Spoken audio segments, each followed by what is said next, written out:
La hiérarchie militaire au plus près des hommes, le chef d'état-major du poste de commandement interarmé du Théâtre Sud, accompagné du chef du secteur 6 de l'opération Maliko, du directeur de l'information et des relations publiques des armées et d'autres responsables militaires se sont rendus au poste de Mourdja dans la région de Nara.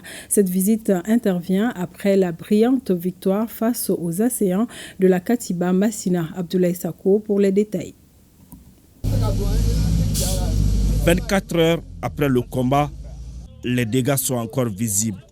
Sur les bacs à sable de protection, on peut constater l'impact des balles, mais aussi les dommages causés par l'explosion d'un des véhicules kamikazes.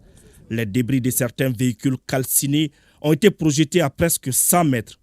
Les ennemis, bien équipés, ont eu face à eux des hommes déterminés et notamment bien formés qui n'ont pas fait de cadeau aux forces du mal. Et le bilan, qui est assez éloquent, fait aujourd'hui la fierté de toute une nation, à commencer par les autorités militaires. Tout d'abord, permettez-moi de m'incliner très pieusement sur la mémoire de nos camarades disparus, tout en souhaitant propre rétablissement aux blessés. En effet, l'objet de cette visite était de venir féliciter ces hommes, ces braves militaires qui hier ont remporté une victoire éclatante et décisive sur l'ennemi ici à Mourdja. Nous les exhortons à plus de détermination, à plus de cohésion, à plus de discipline, à plus d'engagement, afin d'éviter toute surprise. Car lorsque vous infligez une telle correction à l'ennemi, il est naturellement animé d'un esprit de revanche.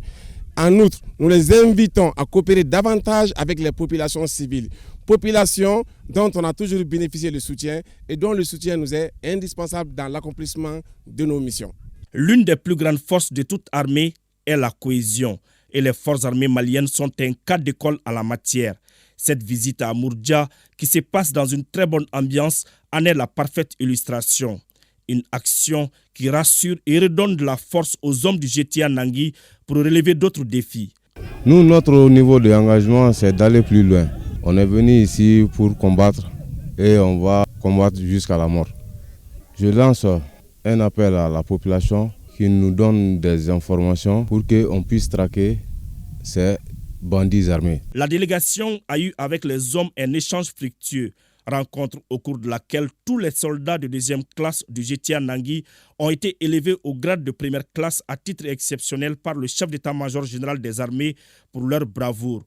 Mais bien avant cela, les visiteurs du jour se sont recueillis sur les tombes de ceux qui ont fait le sacrifice ultime pour la patrie.